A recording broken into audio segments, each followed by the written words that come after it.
Gusto mong magkaroon kaagad ng maraming pera. Gawin nyo po ito basta kapag ginagawa nyo ito, ikaw ay naniniwala. Ito ay pupunit-punitin natin ganyan. Kailangan yung presensya natin, yung spirit natin, yung hudab ng ating pong mga kamay ay maramdaman ng papel. Para po, kung ano i-wish natin dito, kaagad natin itong makakamtan. Ngayon, isusulat po natin dito yung matagal mo ng amount na pinapangarap. Halimbawa po, gusto ko magkaroon ng 7 million or 10 million. Nasa inyo kung ano po, kung magkano amount na gusto po ninyo. Sabihin nyo po, ay gusto ko magkaroon ng 7 million. Pagkatapos po nyan, gawin nyo po ito ay umaga. Huwag kayong gagawa ng hapon. Tapos,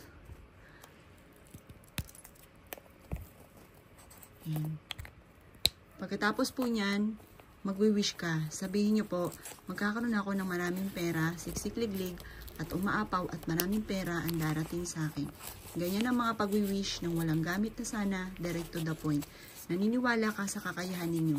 Magwi-wish po kayo. Pararamdam nyo sa inyo pong palad na kayo po mismo yung presensya nito. Kayo po ay magkakaroon ng maraming pera at hindi na ako mamumblema tungkol sa usapin ng pera. Maraming pera ang darating sa akin. Lahat na aking mga pinapangarap ay aking makakamtan. Hindi na ako muli pa mamumblema tungkol sa pera. Maraming pera ang darating sa akin. Ganyan ang mga pagwi-wish, kaliwat kanan. Maraming pera ang darating sa akin, makakamit ko lahat ang aking mga pinapangarap.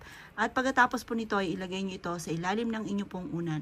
At ang dulot nito ay napakaswerte.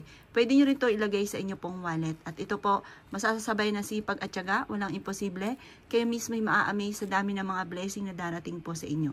Kayo mismo ay maa-amaze dahil magsusunod-sunod ang mga hindi inaasahan na pera sa buhay po ninyo. Basta lagi kang positive. Lagyan nyo lang to sa ilalim ng inyo pong unan at ang dulot nito ay napakaswerte.